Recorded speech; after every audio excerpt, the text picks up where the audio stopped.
Good morning, everybody. Welcome to the RotoGrinders NFL Food for Thought podcast. I'm Justin Carlucci, and guess who's back? Back again. The Chiefs back. Tell a friend. Tell a friend. Let's give him the mic. What's up, buddy? Good to hear your voice again. How you doing? Much. I'm good, man. Glad to be back. Just wasn't feeling well, and I don't know if you. I did put out on Twitter that I wasn't feeling well, but it was actually kind of more of several days of not feeling well. So, I wasn't doing shows, podcasts, pretty much nothing. And it is what it is. So I am glad to be back, man. It's always good to be able to do something you love. And I love coming on doing these things. And so, yeah. Let's get this party started. Let's get it started. Going. Let's get it going. Check out RG Premium, guys. If you're not already rolling with us, you're missing out on a lot of great content, a lot of great tools, including premium videos, premium audio, a lot of great written work, ownership projections, the whole 9 yards. Like and subscribe to the RotoGrinders Daily Fantasy Football Podcast as well, which we are a part of.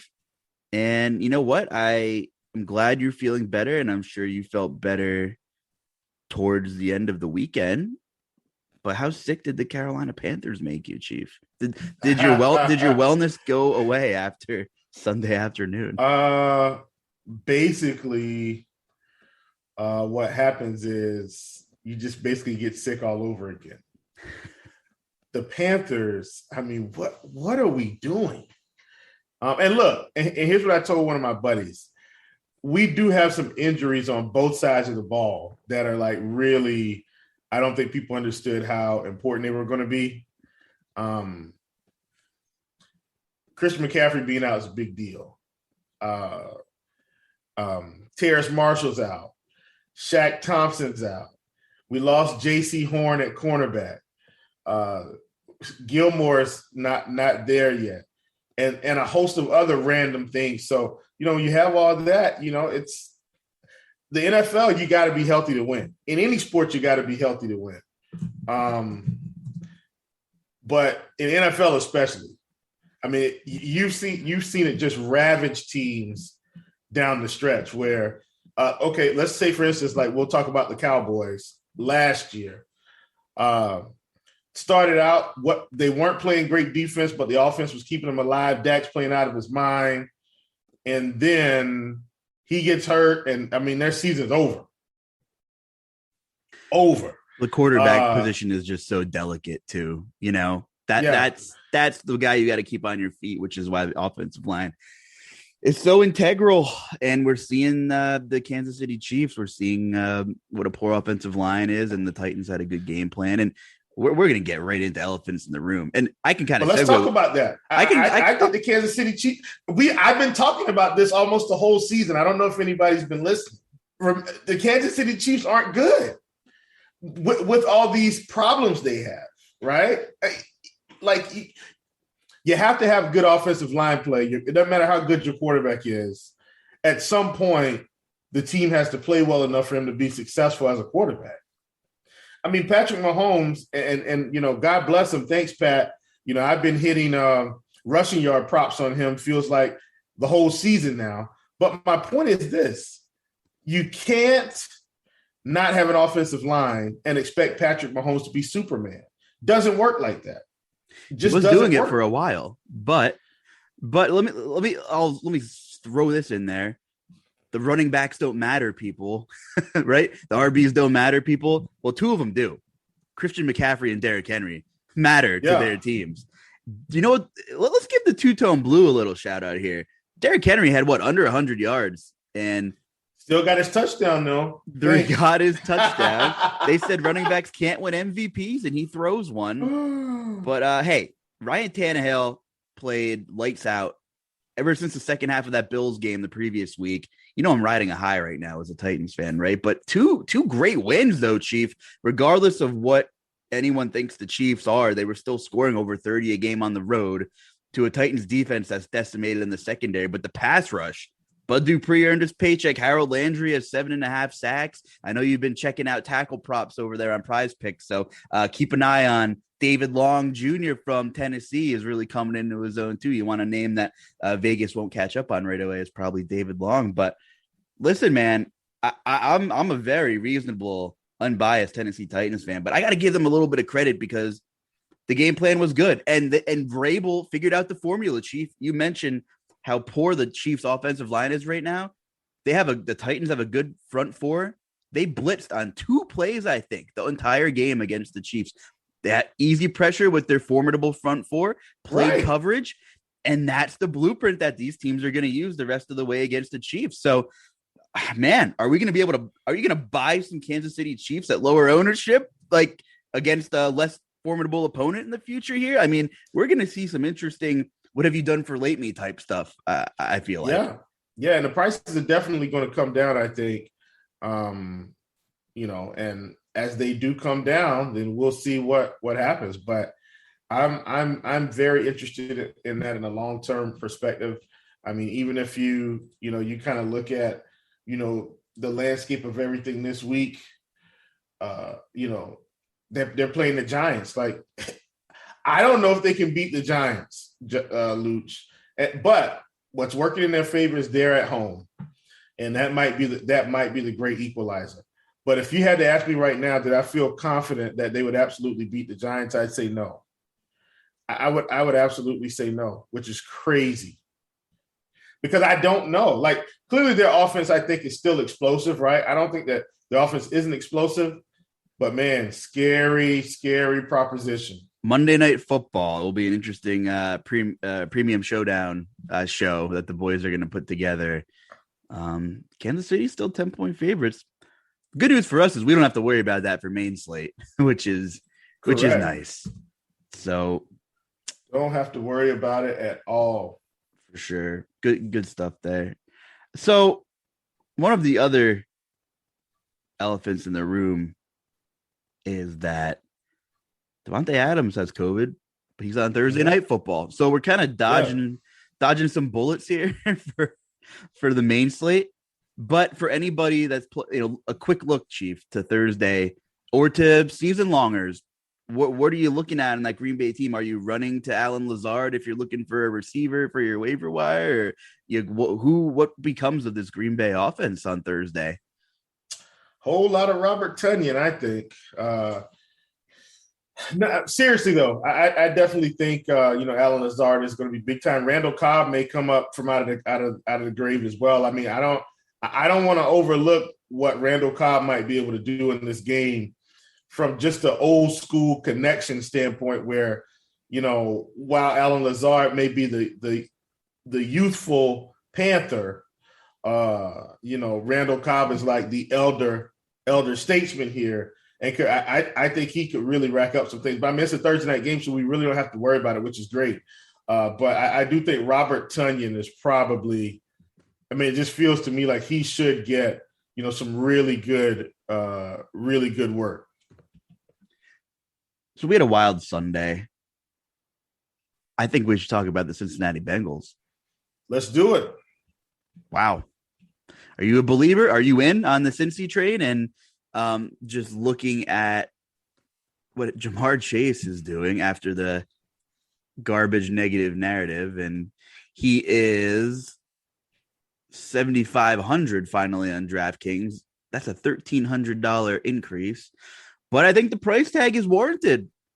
So talk to me about this Bengals team, and were you impressed with the way they kind of handled Baltimore in the second half of that game? Yeah, absolutely. I mean, I think it's been impressive, the whole time. Like they've done well. I think and so here's the thing: when a team is kind of coming from out of nowhere, like, yeah, they're leading the division, but who's actually still taking the Cincinnati Bengals seriously, right? And so I think there's this element of surprise that they have against teams where, they watch the film and they're like, oh, well, they're winning now. Okay. And maybe they take them a little bit more seriously the more they win. But I think human nature says, I'm not worried about the Bengals. And so I think the other side of that is watch this, Luuch. Are they really good? Or, are they really this good? Yeah, I know they beat Baltimore. And we find excuses for losses or wins, right? Well, Baltimore is not healthy. Or, they lost to the Bears. I'm saying stuff like that, right? We pick and choose and find excuses. Bottom line is, are they winning now? I think the NFL is one of the most win now leagues. Like the NBA, you can get away with a couple years of just not being there, right? Like you really can. If you've got the talent, you've got a star in the making. I mean, let's just take Michael Jordan as an example. Michael Jordan comes into the league, takes the league by storm, but he just doesn't get there, right? He ends up needing some help. And it took him 4 or 5 seasons to kind of figure it out, go through the Detroits, go through the Bostons, you know what I'm saying? In the NFL, that it's not that type of league. You can have a Cinderella season and win the Super Bowl with one good team, and the next 5 years you could be 0-17. Like that's the NFL. And so I think, we can't compare them to the Patriots. The NFL isn't going to have 20 million dynasties like the Lakers or the Celtics or wherever LeBron goes. It's not like that, right? One guy can't completely change a franchise. He needs help. Well, guess what? Cincinnati went out and got Joe Burrow. You know what? Let's call him Joe Bengal. I love it. Joe Bengals, some help.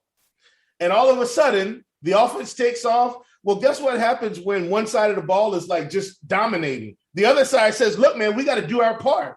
And they did, make some moves on the defense. The defense isn't just playing better by happenstance. They went out and made some moves to get better.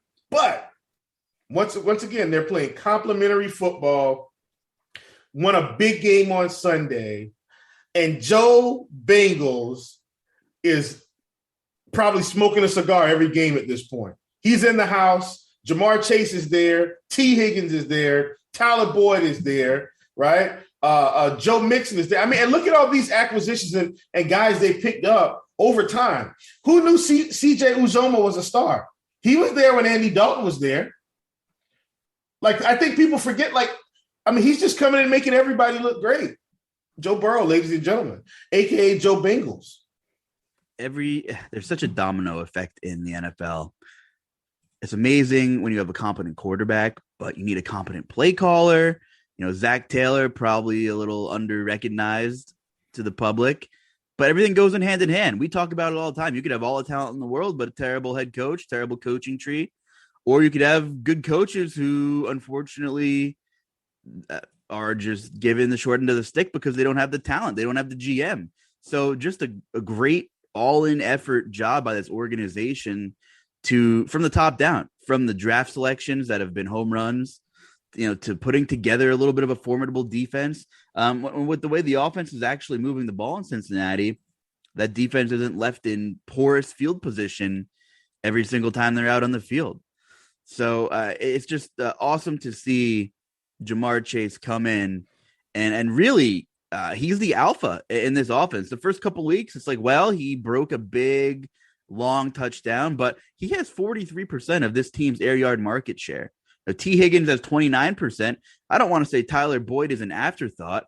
You hear people saying Tyler Boyd's not good, but he only has 18% of the air yards. But when you bring in Jamar Chase, could be a superstar in this league for the next 10 years, Chief. I mean, God, he grades out number 1, top 5, whatever, in man coverage, which is probably the most important metric determining how good of a route runner somebody is. I mean, the guy's just absolutely dominating. And when we get into our recipe for success, I think we'll talk about some Bengals because they're on the road against the Jets as 10-point favorites who just made a trade for Joe Flacco.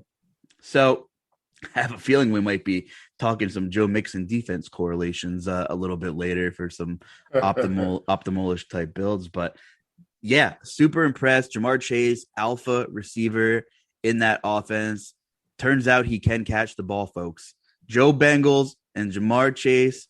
Joe and Jamar Bengals. I mean, this is exciting, and really, what a monumental win with some of the struggles we've seen Pittsburgh have, right? Baltimore's decimated with injuries since training camp, and Lamar's been doing the best he can to backpack that team. And of course, you want to talk about being decimated with injuries, the Cleveland Browns, folks, who still got the job done on Thursday Night Football. Product of a great offensive line, Chief. Just crazy stuff there. It's cool to see Cincinnati doing well. Give me one of your elephants in the room, since I was blurting a couple out to you. Well, I mean, I know it's NFL, and this is a secret elephant in the room that I don't feel like it's not going to impact us right now. But at some point, I am starting to get I'm starting to get the feeling that this is going to be a big deal at some point. And that elephant in the room is, when is Deshuan Watson going to be on an NFL team playing quarterback? And, I've got some thoughts about it. You look over the league and you say, well, who needs a quarterback right now where maybe, and remember, he has a no trade clause, so he's not just going anywhere per se. You get what I'm saying? And so you're looking around the league and you're saying, where can he go today and possibly just kind of pick up an organization? And on the surface, there's really not a whole lot of contenders, right? There's not a whole lot of contenders. Are the Browns one of those teams he could go to? Maybe, but they're going to have to pay him a lot more money than they're going to have to pay Baker Mayfield. But here's the big thing with, and I've talked about Baker. Here's the big thing. The Browns, I don't think the Browns want to pay him the money. However, I do think they'd be willing to play Deshaun Watson the money. Well, he already has the money, but you get what I'm saying? It's like, okay, so the Browns are on the list. Here's another team that I think is on the list, and it's the same team they play this week, and that's the Pittsburgh Steelers. And this has everything to do with, is this Ben Roethlisberger's last hurrah? Possibly. They could do it. It's definitely not going to be the Jets. They've got their rookie quarterback. It's not going to be the Titans. Not going to be the Colts. Not going to be the Eagles. Not going to be the Lions. Last team on the list for now, considering the whole circumstance, right? Considering the whole circumstance. Do you think, hear me out, do you think the Denver Broncos would be willing to roll the dice and let me tell you why I say that. I love Teddy, like Drew Lock, but these guys are not Deshaun Watson. And Deshaun's been doing this with a bad organization, just kind of dragging them into the playoffs or almost dragging them. And I know that what's their outside linebacker? He got hurt. I know Von Miller got hurt, but he'll be back. With the weapons that they have on this team, the Broncos would probably automatically assert themselves into a playoff discussion if Deshaun Watson is leading the charge for this team. And I really mean that. He's definitely one of the top 5 quarterbacks in the league currently, and man, I don't know all the legal particulars. If everything was what it is, then, I'm of the mindset, I don't want to get political here or into anybody's business, but you do bad things.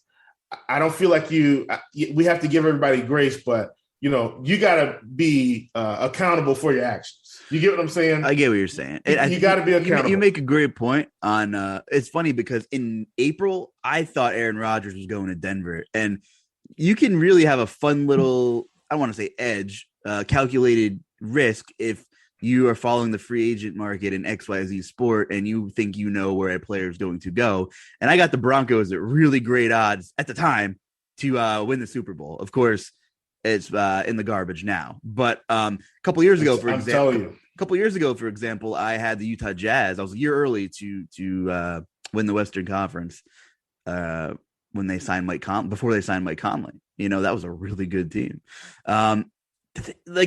Obviously the legal aspect is this is one of the more fascinating situations in the league. I cannot wait to see when he gets traded what kind of draft capital we're talking here in terms of risk and reward. I mean, of course, these guys, the front offices, the GMs know more than both of us and everybody listening to, but there's only so much you can know about the situation. So I don't know what the risk reward is. John Elway has been absolutely awful at identifying talent at the quarterback position, what blows my mind. He's the Michael Jordan of the NFL front office personnel, although Jordan's doing a little bit better now. I will give you that, but it was a rough start for Charlotte. No, but here's the thing. But is Elway willing to stick his neck out with a guy who's owed $35 million next year, who could go to court this summer and never play a snap in a Broncos uniform? It would be the biggest, it would be the worst move of all time, potentially.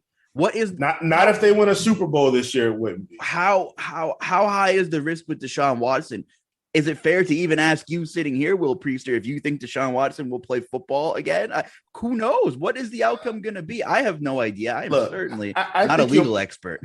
I think he'll play football again. And look, I have some examples to go by. Michael Vick had, a terrible experience, went to jail and came back and played football. Greg Hardy, man, just made some terrible decisions, did some really bad things, came back and played football. Kareem Hunt came back and played football. Antonio Brown came back and played football. Tyreek Hill never left. Right. Tyreek Hill. The only person, there's only one person that hasn't made it back to the NFL, and I don't think he's coming back, and that's Ray Rice from the Baltimore Ravens. That's literally, you know what I'm saying? Josh Gordon keeps getting one-day contracts. So I guess all in all, I would say I think he'll be playing football based on the track record. Well, you didn't mention the team that has been rumored by the quote-unquote blue check marks that are in the who's who is the Miami Dolphins. So do you not think the Dolphins are in play for Deshaun Watson before we move on? Well, yeah, I definitely think they're in play, but I don't think they have to. Tua's there. He's young. He can develop. You know what I mean? I'm saying, in terms of my lean to the Broncos, they've already had the Drew Lock experience, and they still go with Teddy Bridgewater.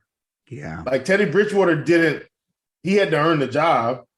And so clearly Drew Lock didn't do enough to beat out Teddy Bridgewater. Teddy was playing out of his mind to start the season. I know he's had a foot injury or hamstring injury or something like that. But what I'm saying is neither one of these guys are anything near Deshaun Watson from a talent perspective. Deshaun Watson will make it easier for Melvin Gordon. Deshaun Watson will make it easier for Javonte Williams. Deshaun Watson will make it easier for Cortland Sutton and Jerry Jeudy and Tim Patrick and Kendall Hinton, and and KJ Hamler's out. What if KJ Hamler was still there? This team would be ridiculous. Noah Fant he totally changed this offense. This offense would be more explosive, harder to defend because of his legs, because of his ability to read. There's just so many things that they would do. And then you look at this division, and you say, well, wait a minute. There's still time. You know what I'm saying? The Broncos legitimately have the pieces to win now. They really do. You put Joey Bengals in that offense, and they're leading the division. Am I right? Right. Look at this division. The Raiders are 5-2. The Chargers are 4-2. The Chiefs are 3-4. The Broncos are 3-4. And if Deshaun Watson was there, they'd probably be 5-2 because of some of the games they've lost. I don't think they lose to Cleveland if Deshaun Watson is leading that team. Do you? No. I don't think they lose that Thursday night game. And here's the unique. I don't think they lose to the Raiders. I don't think they do it. I don't think they lose to the Steelers. Here's the thing, Chief, right? You're laying out good blueprints here, because who knows if there's going to be a Joe Bengals in this upcoming draft class. And if there's not, and you're forced to have another year of Teddy Bridgewater or Drew Lock, here are the upcoming 2022 free agents at the quarterback position: Teddy Bridgewater, Ben Roethlisberger, Jameis Winston, Jacoby Brissett, Geno Smith, Tyrod Taylor, Andy Dalton, Mike Glennon, Nick Foles, Ryan Fitzpatrick. That's it. The other guys aren't even worth a breath of my air that I'm belting out here, and I'm not even sure any of those other guys were worth me mentioning either. That's it. So unless you find a Joe Bengals type guy to turn it around, what a waste of another talented skill position group of a year it would be for the Denver Broncos. And you're absolutely right. So I guess when you factor in there are no quarterbacks coming off their contract, and most competent quarterbacks don't even get to that point because the GMs say, we got to pay this guy now. I keep going back to my homerish ways, but John Robinson paid Ryan Tannehill 2 years ago, and everybody said, wow, he got overpaid, but now he's like the 13th highest paid quarterback, which is fine for Ryan Tannehill. So, which makes me even more impressed with the way that the Rams went out and got Matt Stafford in that trade this season. And I want to talk about the Rams, who just gotten whole early.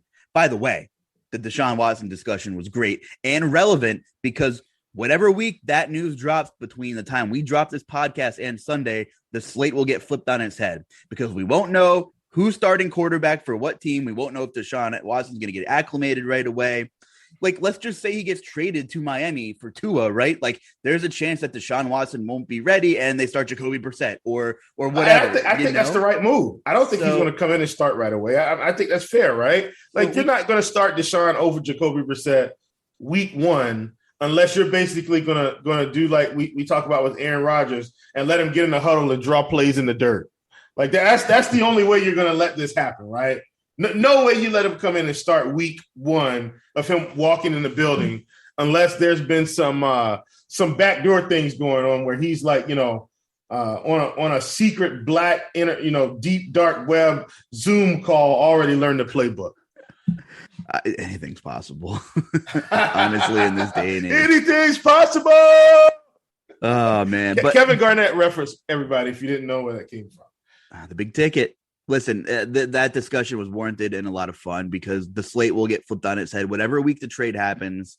And I can't wait to see the risk reward, draft capital type move that someone's willing to make to acquire someone with top QB, literally one upside, but also may not play a snap again despite your research. I'll be honest with you. Look, man, I have nothing against Baker. I've told you this is my last point. I've told you my reason for Baker. I didn't feel like Baker was like elite, but I felt like I was glad Baker's got his chance. And I felt like the organization's been fair. Better coaching staff. He's playing better. Now he's just hurt, but he's still not Deshaun Watson, right? I think the Browns are probably the best. I feel like they have the most bang for the buck. Because the Broncos, the Texans, what do they have going on? Like David Mills is starting right now. Tyrod's there. I think they could make some trade with some other pieces to get him in Cleveland, who's also ready to win right now. With Odell and those guys are hurt, but Odell, Landry, the tight end group has a good running game, right? So Deshaun shouldn't have to run all around the field. He's going to have more of a play action type offense that's going to keep him clean most of the game and preserve his career. He's got the arm talent. It's so many things. I still think Denver's the best spot for him, though. A good landing spot for anybody. Talented skill group there for sure. Yeah. I don't know if I gave this away, but I want you to take your best guess at this. And I'm wondering if maybe you saw this tweet. Maybe you already know. Most fantasy points by a receiver through the first 7 games of a season, all time. Any guess on who number 1 would be? Repeat the question one more time. A receiver in fantasy football through the first 7 games of the season, who has scored the most points of all time in any season, like any season at all? Who do you think would be the all-time leader through 7 games of any season? I'm going to play multiple choice. I'm going to go A, B, C, D, and then I'm going to do it myself. Okay. A, Randy Moss. B, Megatron. C, maybe Jerry Rice or Antonio Brown. And D, if we go most recent, would be Jamar Chase. And my heart is telling me Randy Moss. My head is telling me Megatron. My gut says Jamar Chase because it's like right in front of my face. I'm gonna go Randy Moss. That's where let's go Randy Moss. Let's see how far off I am. The crowd is gasping, and Regis Philbin, God rest his soul, R.I.P., says, "Chief, is that your final answer? Are you sure you don't want to use your phone a friend, Chief? This is for all the marbles.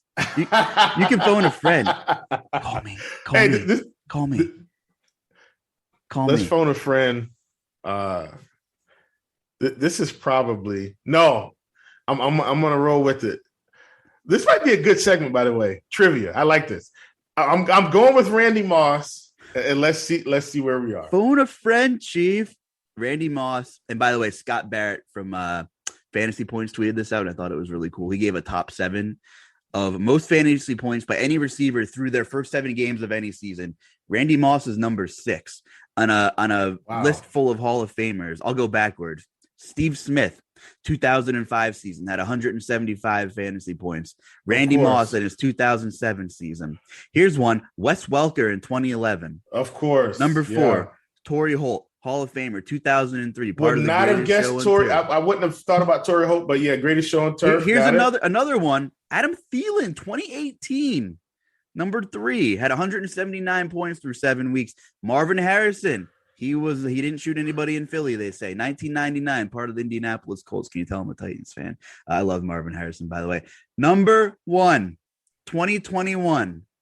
Jamar Cooper Chase. Kupp. Duh. 190. Duh. So Cooper Kupp is having a historic season. Do you know what I was thinking about too? What's that? I think I let the yards and the air yards just get in my head too much. But yeah, absolutely Cooper Kupp. I totally get it. My gosh. So talk to me about this Rams team, who, of course, they played the Lions. Well, they fell in a hole early, didn't panic, got the job done. Look, I'm going to say this, man. I'm just going to come out of the gate and say it. I like this Lions coach. Like, they're not going to win games, but I think if they stick this out, like, they may be able to get out of the dungeon. Like, I just like the fact that he's trying to find ways to motivate his team to win. Like, they're not a good football team overall, but they've got something's there. Something is there with this team. So I just want to say I like this Lions coach, man. I do. Man, I like him. At any rate, the Rams. And let's just hop in this game right now. Rams versus Texans this week. No Deshaun Watson. Right. No Deshaun Watson, clearly. How high do you think the ceiling is for this offense this week, considering this should be somewhat of a blowout? Do you think they come in and run up the score like, 38-17 or something like that? And then how does that translate into fantasy performances? Well, a couple weeks ago, we saw Tampa Bay and Brady didn't against Miami, which everyone pegged as a complete blowout. And him and Antonio Brown were optimal. They didn't take the foot off the gas pedal. I mean, we saw Arizona kind of come out really sluggish. Actually trailed 2-0 after 1 because Murray got safetied. And Kyler had 261 and 3 and a lopsided 31-5 game.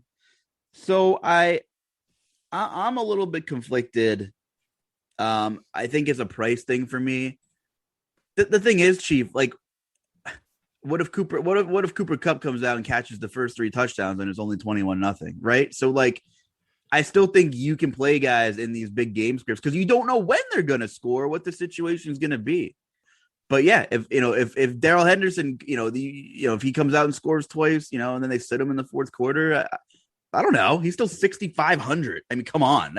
That's mega chalk for cash games right there against this Houston team, who they should have a positive game script. So yeah, I think you could play these guys, and exactly like who are my, if the game's 48-3, like Cooper Kupp could score the first 2 touchdowns in the first quarter and he smashes. So yeah, I think you can play guys in these types of games. It's an interesting conversation. Yeah. What's your take on that? Yeah, I mean, I like it. I just kind of wanted to get your read because, Cooper Kupp is now $9K, so he's pretty expensive. Yeah. And he should be, right? Like this isn't one of those, he's $9K, why is he $9K? Like we pay $9K for Devontae Adams all the time. So, Cooper Kupp, the price is warranted. And now he's just in that price range where he has to perform. If he doesn't perform, the 9K is going to tank your lineups, right? And so how willing are we to pay the 9K in worse matchups? Because I think what we're banking on is either the game staying closer than we think, or him just, really kind of piling it on early and then kind of cruising later, where he can pick up a catch or two for 6 or 7 yards at a time, or 8 yards, you know what I mean? And kind of not have to get in the end zone late. So that's kind of where I am on that game, or that particular offense. Do you want to move to a different scenario, or are we good? Yeah, we can move to a different one. And I just think it's worth noting that in the final 3 Cardinals drives, Kyler Murray threw 3 passes on the last 3 drives. So like you want that damage to be done early if you're playing that game and you're following it. And if the Rams have 28 points for somehow, and it's not Cooper Kupp that's smashing, and you're playing him, you're not going to get any work in the second half out of him probably. So, yeah. But it is an outcome. So interesting dynamic there to talk about for sure. I would kind of want to tie this into an elephant in the room and not, I know it's not going to be a super popular game because the game total's low, but your Panthers are on the road against Atlanta. And we talked a couple weeks ago before the Falcons game in London, and we were talking about Cordell Patterson, and he was 8K last week on FanDuel. And well, you know what? You said when he hits X number of snaps, I'll be interested. And he played 73% of the snaps last week. Finally. I mean, Mike Davis also played a lot and only had a handful of carries. But here's the thing. I mean, this is how Cordell's being used in multiple ways here. Earlier in the season, he was not out wide a ton, but week 5, he had 15. I'm looking at PFF stuff here, by the way. He was lined up. He played 15 snaps out wide, and he played 3 in the slot, 4 in the inline. So he had 19 snaps not in the backfield in week 5. He had 24 snaps in the backfield. Pretty much an even split. And then I look at last week, and I'm like, well, how's Mike Davis on the field too? And Cordell still had a ton of carries. I think he had 15 carries and like 5 targets, or 14 carries and 5 targets. So he had 19 total opportunities last week. Well, he was in the backfield for 21 snaps via Pro Football Focus, out wide for 17, in the slot for 7, and inline 1. So he is everywhere on the field, the definition of the Swiss Army knife. Like, he's what NFL teams wanted Dexter McCluster to be 10 years ago, name drop. And it just didn't. Dexter McCluster. They wanted Josh Cribbs. Like, if Cordell was playing in the Josh Cribbs era, he would have been Josh Cribbs on steroids. And Josh Cribbs was a great kick returner. And he brought the Wildcat to the league, which was pretty interesting. So, well, and guess what? Let's take this one back. What about the guy from the Steelers? Oh, he was kind of a Swiss Army knife type player. Antoine Randall L. Yes. My man could throw the ball. Was he Appalachian State? Now we're going way back. Yeah, Antoine Randall L. And then, you had the Steelers kind of were doing this for a while. Even when they took Randall L went to Indiana. My bad. Indiana. Yeah. Even when they took Hines, he was kind of like that in Georgia, right? Like, just kind of do it all type guy. Like, those guys are far few and in between now. So are you interested in a guy like Patterson, like who's just going to play everywhere? He'll be involved in any type of game script. Now, Vegas thinks it's going to be an uglier game. The Panthers, more than anyone probably in this industry here. So we're struggling. I've watched every game in detail too, not just for fantasy, just to see what's going on. First couple weeks of the season, we look like and I don't even say first, I want to maybe say games 2, 3, maybe 4, we look like world beaters. Because the first week of the season, we played the Jets and we're kind of stifled in that game, but we pulled out the win. Or we're in control of the game and we still won the game. Defense was playing pretty well. Darnold was playing fine. I think because of the lack of, and I'm just going to say it, I think the lack of Christian McCaffrey on offense has hurt this team significantly. Christian McCaffrey was kind of the potpourri on top of the poop smell, if you will. He could basically shoulder the load in the running game. You just and the went passing poop game. smell and followed it up with shouldering the load, man. I can't make this stuff up. Yeah, man. But I just think he did so much on offense. And look, I was one of those, and I'm going to be honest with you, and I think I've changed my mind because of how this team looks. I was one of those guys that said, look, man, we can't use McCaffrey this much. We just can't. We've got to do something. We got to spread the ball around. And by spread, I mean not throw it to him like 5 times in a row. Like let's at least get other guys involved so he can run the ball, so he can get some of those RB option routes. And then I was reminded just last night as I watched the Saints-Seahawks game that if you have a weapon like Christian McCaffrey or Alvin Kamara, they're the best weapon in football. You have to use them. And so even though the game was low scoring last night, Alvin Kamara teed off on the Seahawks. 10 or 11 catches, 100-something yards, 17 carries for 50 yards, whatever it was. And that's why they won the game, because he was the best weapon on the field. This is how the Panthers were able to, the first couple weeks of the season, really run away with things. Christian McCaffrey was the best weapon on the field. And so what it did was it opened it up for Sam Darnold to not make mistakes. I mean, when you can throw it to Christian McCaffrey 3-4 yards around the line of scrimmage and he can turn it into a 20-yard play. Yep. Well, man, I mean, that's looks good in the box score. Looks good in the box score for Darnold, doesn't it? Yeah, looks great.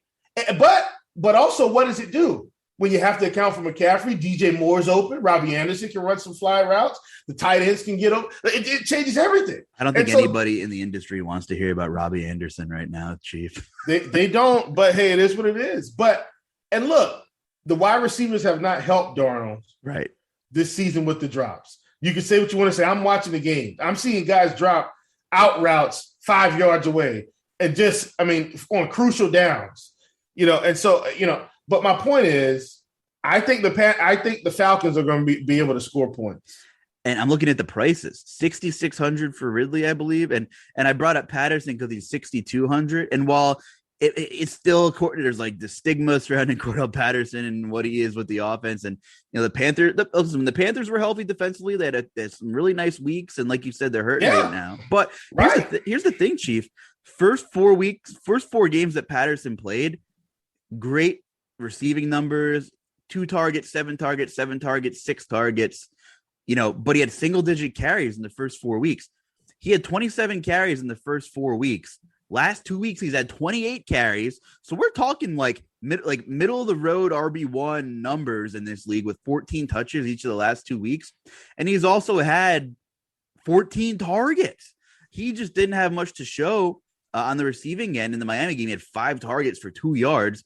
He's had, other than week 1 against Philly, he had 13 yards in the air in week 1, but he had 58 yards, 82, 60. Patterson, and if he continues in this role, seems 70% of the snaps again, with pushing 20 total opportunities with the backfield and out wide. He kind of has a high floor, and his touchdown equity, I think, is probably much higher than it was in the first 4 weeks. So, I'm kind of want to peep the sports book and almost take a Cordell Patterson anytime touchdown kind of thing, maybe too. So, I think those price points are really interesting in a game that might not seem appealing, to the public. The thing about the Falcons, this is the last thing I'll say about it is, their prices are coming up, and our guys' prices are trending down. And so it kind of makes for an interesting little stack. do you think Sam Darnold is going to, come out and play okay this week because we needed a division game? We're still right there. Like, we're not out of anything. We've already beat the Saints. So if we beat the Falcons, like, we're still in the thick of things in the division. But I do think Atlanta is going to be able to score some points. And let me say this last thing too about Darnold, because remember, I like to give everybody a fair shot, right? Sam Darnold was in the Jets with what I consider to be a bad coaching staff, and now I consider this to be a better coaching staff. And so I do think he can play better. But they put in PJ with, a respectable amount of time left in that game. And we saw the same results. It's not like PJ Walker came in and led us to 2 touchdown drives. It was literally the same results: running for his life in the backfield, getting hit, not completing passes. What that tells me is we have significant offensive line problems right now. And once again, look at Patrick Mahomes with bad offensive line problems. Look at Deshuan Watson when he had bad offensive line problems. He was running for his life. Russell Wilson. Look at Russell Wilson. Look at Tom Brady in New England with bad offensive line problems. 1 year, Tom Brady felt like he was getting hit every other play. I'm serious. And so now him being in Tampa Bay, being able to stay clean most of the game. Look at how much better he looks. He's got weapons too. Don't get me wrong. Look at the Eagles when their offensive line is hurt.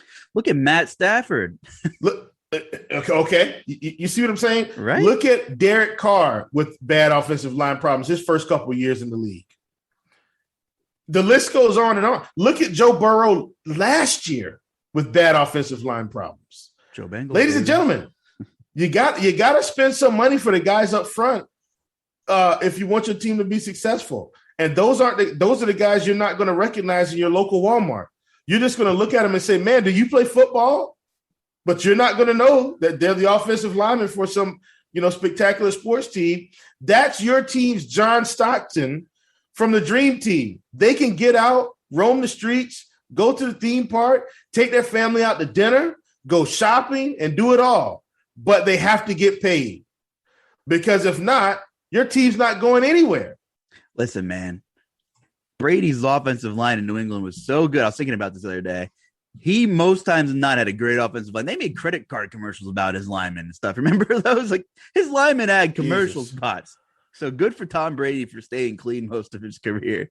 His jersey didn't have to go through the wash a ton.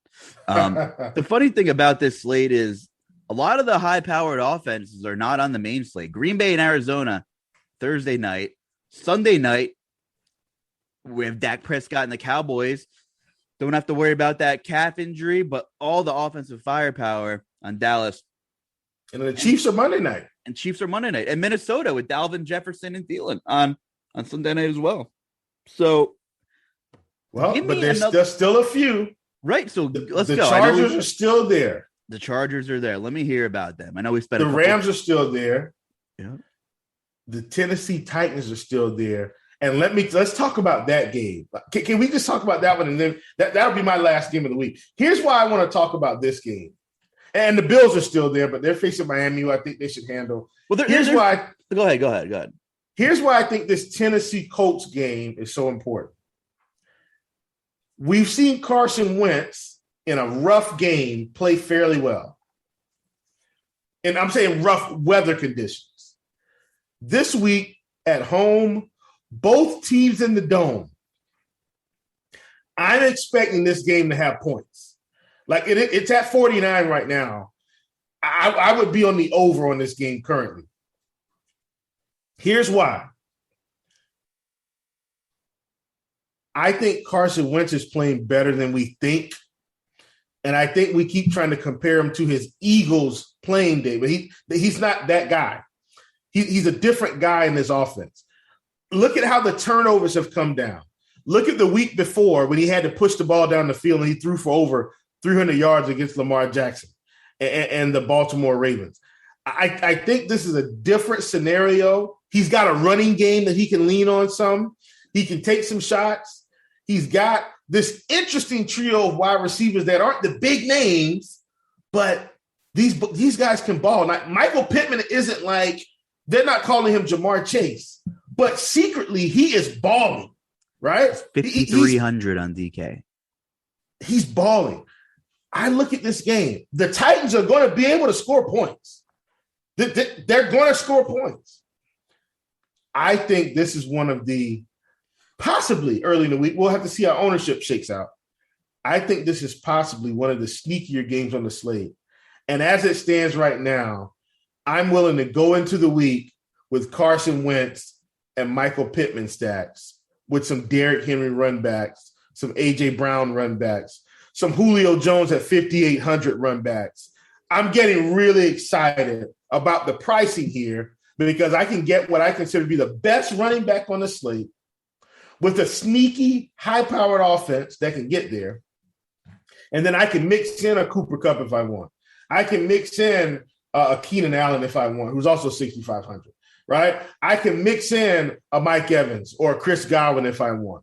Like, these are the things I can do. I might be able to get away with playing Kamara and Derrick Henry this week because of this game. Really excited, Luuch. I'm done for the week. I'm going to close it out there with at least how I'm feeling about it. What say ye for your hometown Titans versus the Indy Colts? I think it's going to be pretty fascinating because when these two teams played initially, Tennessee played well, but Wentz was really banged up. They didn't even know if he was going to play come Sunday morning. I'm thinking he's a little healthier. Absolutely. They got oh man, who's the big lineman there they got back? Finally, Quentin Nelson's back. Oh yeah, oh, he's a dirty lineman too. Like Quentin Nelson's one of those guys you want. Like, he's going to be pushing guys down the field. Like, he's a nasty lineman. The thing is, the Colts offensive line is so much bigger, so much better than Kansas City's, that the Titans game plan is going to be completely different because they're not going to be able to just send 4 the whole game against Carson Wentz. And if they do, he's going to have a field day because he's going to have time. Now, this Titans defense is in the secondary is still really hurting. Christian Fulton, who has been really good this year, shut down Metcalf and a couple others. He's on IR. Caleb Farley, first round corner draft pick with a really high ceiling, tore his ACL, unfortunately, against the Bills. Their corners are in big trouble. So on both sides, though, unless the corners have come back from Indy, because Indy had some tremendous problems at corner as well. So, and the Titans line after the first carry week against the Cardinals and the Jets, they've only given up 2 sacks the last 2 weeks. So they've really started coming around. So if both quarterbacks have a little time in this game, I think we're right. I think we're going to see some points, and I like the over in this one too. Talk to me about the Bills because Josh Allen probably has the highest ceiling in general on this slate at quarterback, and it's kind of the same situation. Huge spread. Can you play these guys if it's a blowout? You know, we know what Allen does to Miami most of the times they play. So how do you address this game with the 13.5 point spread right now?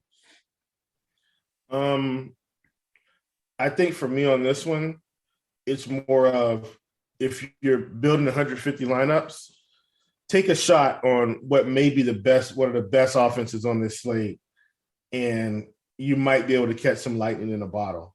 Like Josh Allen to Diggs with Cole Beasley, Josh Allen to Diggs with Emmanuel Sanders, Josh Allen to Diggs, I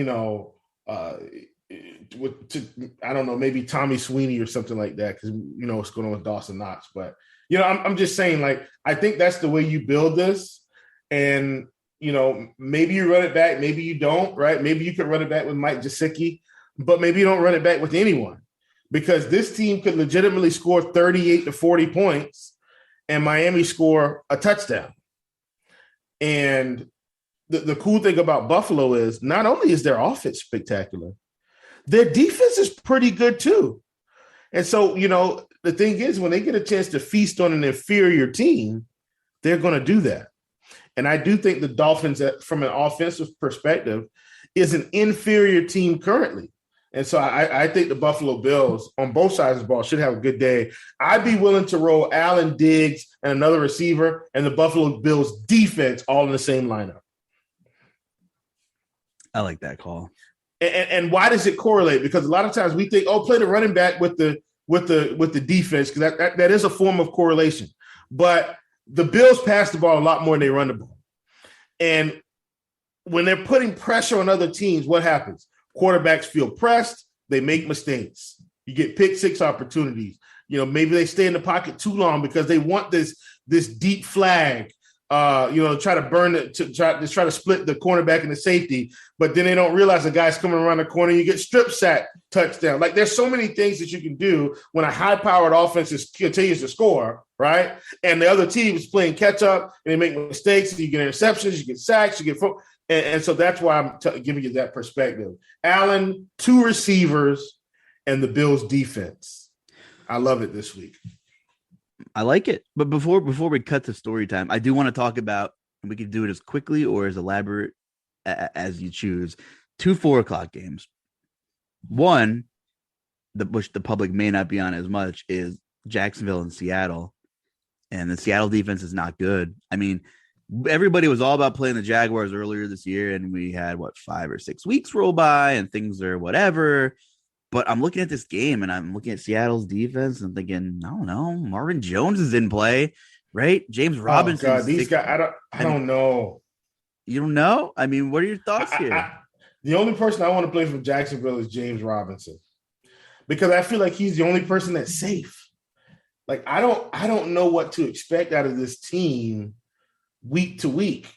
And let me tell you why I say that. Because I'm so heavy in the prop game, I kind of get a read on everything that's happening most weeks. And it's like they phased Marvin Jones out of the offense for like 2 weeks in a row. And then they come back and he has 10 targets. Now, he did have 9, 11, and 8, but then he went 2 weeks with 3 and 5. Last week he had 10 against Miami. What's he going to have this week? I don't know. And that's why it's a GPP thing, but I'm just giving you my perspective. Like, no, man, they're all over the place right now. The only constant to me is James Robinson, who wasn't constant in week 1. And I was like, what is he doing?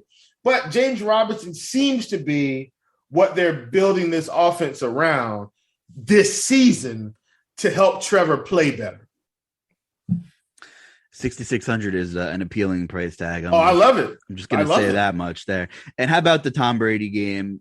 Bucks, Saints, Tampa Bay with a team total about 27 and change right now, I think. Pushing 28. I mean, Antonio Brown didn't play last week. I haven't heard much on him.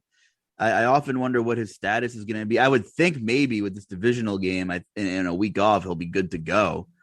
This is a big game. What? It's a big game, and the Saints funnel the run. They're a good run defense, and you know what? I think Brady throws the ball 45, 50 times in this game. I think it's going to be one of those games.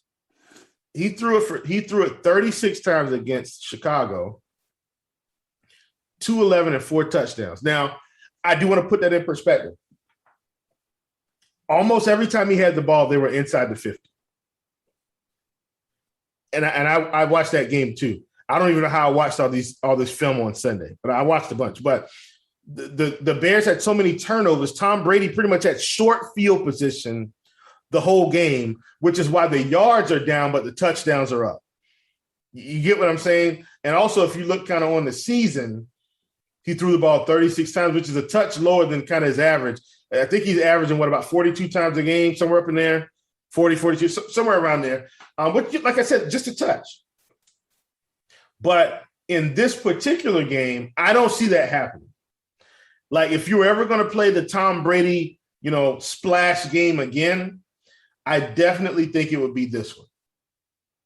I'm with you. And the prices are really appealing. Chris Godwin will probably be pretty chalky at 6,400. Yeah, he was chalked last week at 59. So at 64, if Antonio Brown is out, even if he plays, he'll carry ownership. But I think Brown would be an interesting pivot because there might be some unknown there, right? Mm-hmm. But yeah, sure. But you make a good point about the field position, and I think that's the biggest thing with. We talked about these games with the larger spreads, but like Buffalo, Miami is just prone to make a mistake or two, like maybe not sustain some more drive. Buffalo could be gifted, more touchdown equity, which is great for fantasy. And the same thing with Cincinnati, which we talked about Joe Bengals a little bit earlier in the show. Which they could do the same thing, run it up and then have a seat. Is Joe Flacco going to start Sunday for the Jets? Like they could have massive field position, which is just screaming Joe Mixon in this one, as much as we're talking Joe Bengals and Jamar, which is awesome. Man, listen, we got to get Joe Burrow on this podcast and just let him know, you're Mr. Joe Bengals from here on out on the Food for Thought podcast. Joe Bengals, man. How much pull do you think we have at RotoGrinders? Dan Bach, man, let us know if you got any pull with the Bengals, because if we can get Joey Bengals on the show, that would be Joey would be cool. B for Bengals. All right, fun stuff. Story time, Chief. I haven't talked to you in 2 weeks on this. 2 weeks. So. Well, 2 weeks on the air. We did communicate, and I appreciate you for checking on me, man. And I got you. Yeah. So I think in terms of story time, did I get a chance to talk about my girlfriend's party? Yeah, I did. Okay, yeah. All right, cool. So, because Stevie asked me about that the other day, because we hadn't talked about it. Like we've communicated too. We had talked about it.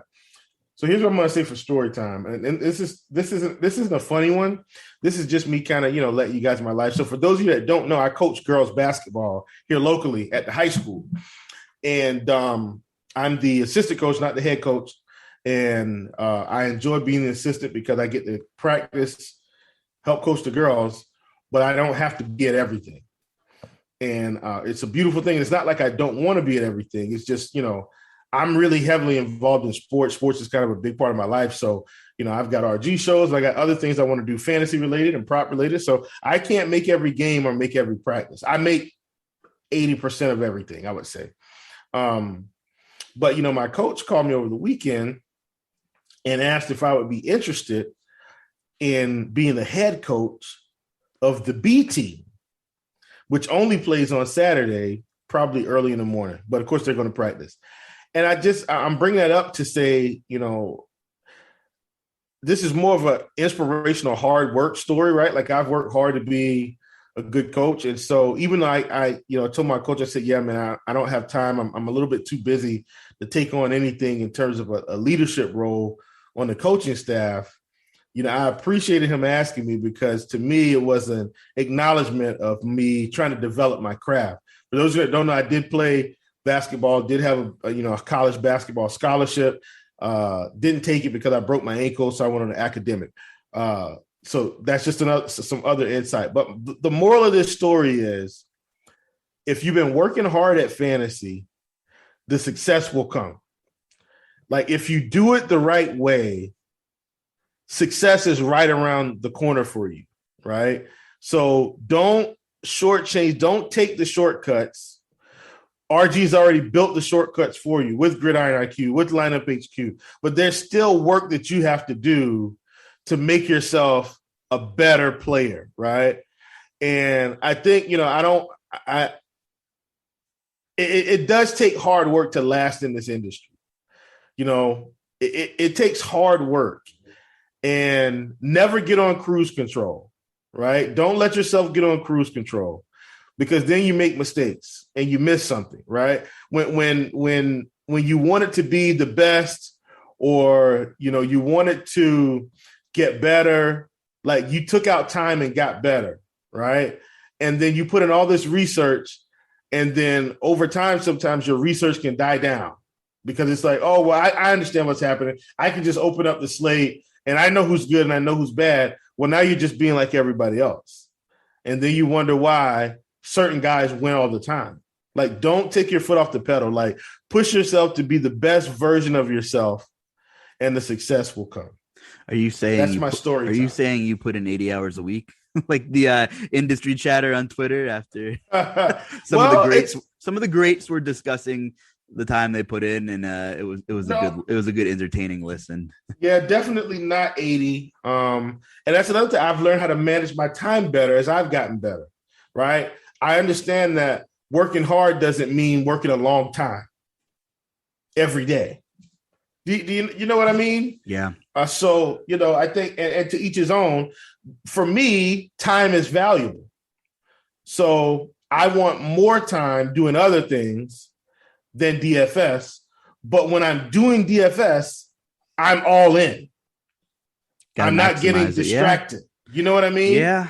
It's a tough tough thing to manage sometimes, depending on what your philosophies are, what your processes are, and sometimes there are not enough hours in the week with everything you have to get done. So, if I put in 80 hours a week, I wouldn't.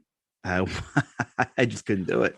Well, yeah, and let me say this too. That's why, and look, I'm sharing this story because I had to prioritize, right? Like deep down inside, would it have been good to get my shot at putting my stamp completely on a team, even though it's a young team? Would that have been good? Absolutely. Like, do you know how that would feel as a coach to take these young kids and mold them into good players, win games, see development, see progress, right? And it's my team. Like, I get a chance to put my stamp. Like, that's fantastic. But I had to sit back and say, well, wait a minute. I love DFS. I love what I do here at RG. I love getting involved in Prize Picks. I love talking with people about props and this stuff. And I said, man, that's really going to impact this side of my life that I love as well. So I had to decide, hey, I'm not cutting off my DFS time for coaching when I'm already going to be coaching, because I'm still coaching with the JV team. I would just also be the head coach of the B team. Can't do it. Can't do it, you know? Totally. So my story time is, I'm going to put you back on the mic, is an open-ended question for you. It's another fun one. So we know Tom Brady threw a 600 touchdown pass and the fan gave it back. And there was like, oh, he lost his leverage when he gave the ball back. Well, everybody's quick to judge someone when they make a decision. That's what sucks about it being 2021. You know, social media is both great and a double-edged sword, because no one could just be happy for somebody else doing something, it seems like. So in return, the fan got 2 signed jerseys and a helmet from Tom Brady, a signed Mike Evans jersey and his game cleats, a $1,000 credit at the Bucks team store, which in his defense might be like 2 shirts and a hat, which is fine. Maybe a little more than that, but I know. I'm just being sarcastic. And 2 season tickets for the rest of the season and next season. And the coolest thing is Tom Brady said on the interview on the Manning cast last night, which was great with Marshawn Lynch, by the way, who dropped his F-bomb on national television. Of course he did. Of course he did. He's about that action. And Tom Brady said he's giving him a Bitcoin as well. That's what you want, folks. So my question to you, Chief, is the deal enough, or would you have handled it? Now I just was bashing people for judging this guy's decision, but in the spur of the moment, if you caught that touchdown pass, if you were given that ball, now that you've had time to reflect on it, what would you have done, or what do you think you would have done in the heat of the moment? And was the deal fair? I definitely think the deal was fair. Come on, man. You don't. I've played sports, so my best game of my basketball career as a high school player, I mean, bro, listen, I went off, like just slap off, unstoppable. I mean, defense off, and I was always a good defense player. And, you know, my coach ensured that I got that ball for myself. Like, he ensured this, right? He was like, hey, I need that ball.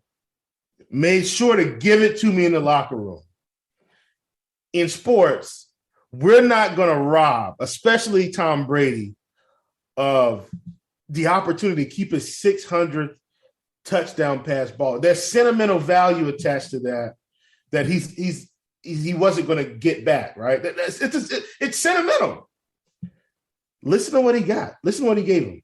A helmet signed, 2 jerseys. Mike Evans is giving it things. What does that tell you about Mike Evans? He's invested in this thing, right? Because he realized he gave it away. He wanted to do his part as well. This person is going to have these heirlooms or things with them the rest of their life. I'm telling you right now, he can get just as much if you wanted to sell it. I'm saying if you wanted to sell it, let's go that route, because, you know, everybody's all about the money. That's basically what this is about at the end of the day. Was the compensation fair for the trade? All you do, you go and take all these jerseys, the cleats, the helmets, anything that's signed, and you get it authenticated by one of the most reputable companies in the country. And now you can sell this stuff. Here's the other thing. He's getting a Bitcoin. Well, for those of you that don't know, I was in the financial field. And so I'm following this stuff every day anyway, which is another part of what I have to do during the day. Do you know how much a Bitcoin is worth by chance? What is Bitcoin currently at, Chief? Currently, it's $62,306.72. Yeah, I thought it was above 60K. With upside, and it could also drop back down. But either way, you've basically got $62,000 in your hands, signed paraphernalia. You don't have to pay for any food at the game anymore for at least the next year. And you're going to get season tickets the rest of this year. You're still young. And next season. I think that's a fair trade-off because any game you don't want to go to, you just list your tickets on the marketplace. Someone may or may not buy them. But hey, you're pretty much guaranteed to go to all these games for free. They're taking care of your food. The only thing I might have said was, hey, not to push the envelope here. Can you hook me up with some free parking? Maybe that's about it. Oh, I love it. The Bitcoin was the over the top deal sweetener for me on Brady. Yeah. And that was Brady going over the top there and adding that in, which was super cool of him. Brady just I was never a Tom Brady hater. Did I root for him? No. Did I always appreciate his success? Absolutely. But he turned himself into this likable guy. He just is like is more personable, and he's now become like the grandfather of the league, and he's kind of like taken that little label and has been pretty funny with the things he's done, and all while he's still smashing the competition. So look, I think he had to reinvent himself. He's not terrific Tom anymore. He is, but I'm saying he is the elder statesman, right? He's efficient Tom. He could be probably half of his teammates' actual dad in terms of some of the age gaps. Yeah, he might be. Who knows? Who knows? Maybe he is. So, I think that's a big deal. And so I feel like Tom is like this, right? I feel like almost everybody liked Michael Jordan when Michael Jordan was around. Almost everybody. I feel like the poll was less of a split, maybe like 80-20. Oh, we love Michael because he was like the league. Right? Mm-hmm. We go to Kobe Bryant, though, and it's probably more 50-50. Yeah, I don't like Kobe. Man, I love Kobe. Here's the one thing everybody on both sides of the fence, though, agreed on. Love him, like him, hate him. You have to respect him. Absolutely. Right? And that's Tom Brady. Love him, like him, hate him. You have to respect his accomplishments and what he's been able to get done in this league and is still doing. And that's when you know for sure you're one of the GOATs. It's funny. You see those memes floating around that says, I'm going to tell my grandkids this was Tom Brady or whatever. You might not have to tell them. They could probably just watch him when Brady's 65 and still in a clean pocket, playing for the next, Vancouver expansion team in 2040. We're not getting this again. I can tell you that right now. Never. Tom Brady, he's one of a kind. Or if we got it again, it's not going to be for a long time. I mean, look, I think Drew Brees was trying to keep pace, not keep pace like keep up, but trying to see maybe how far he could go. And finally, he realized, this is it. Ben Roethlisberger is going to have, and I'm saying these are league legends, right? The guys that have been Peyton. Peyton's last season too weren't great. Right. It's like, yeah, this is it. But Eli Manning, yeah, this is it. Phillip Rivers. I'm just going kind of with our legends, right? Our quarterbacks that played a long time. Phillip Rivers, this is it. Now it's Brady, and it's like, well, he might be able to play another 3 to 35 years. I'm just kidding, but it doesn't appear that he's done. Right. I mean, now who knew the conversation would go here today? But it's just, he's been spectacular, man. And he's gotten better. And I was watching this morning, but it's so true. This was on Get Up, by the way, which I think I like Get Up better than First Take now for some reason. First Take is fun, but I like Get Up. I think, the multi-personalities are good there. Greeny and Swagoo, Dominique Foxworth, Rex Ryan comes. I think they got a good mix of talent there. And they asked the question, do you think Tom Brady, is this the best Tom Brady we've seen?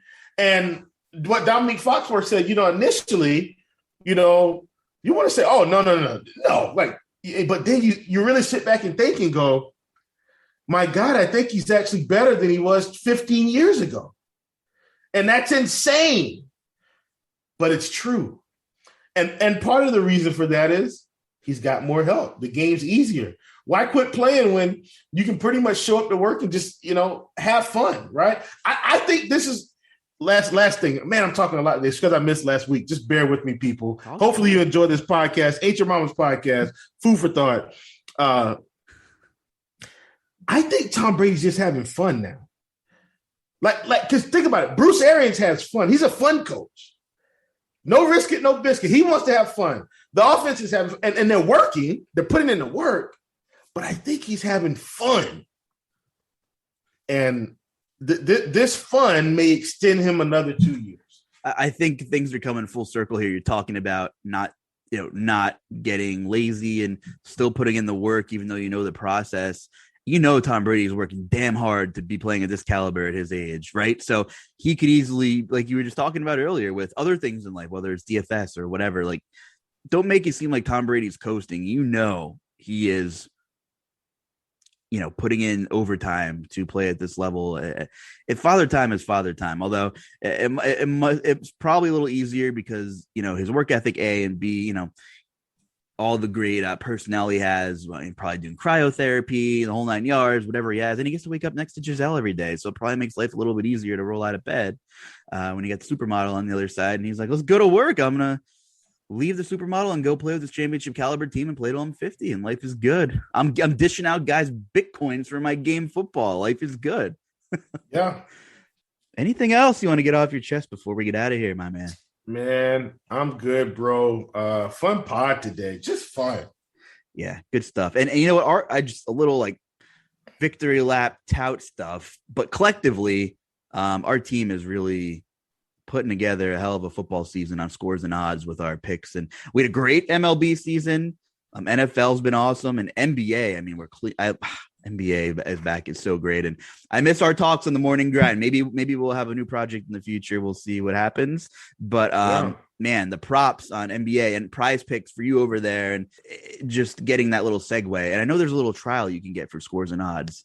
A couple-day trial. I had someone DM me about it. So you can get a trial in scores and odds, and you're able to see our expert picks during the trial, which is really cool.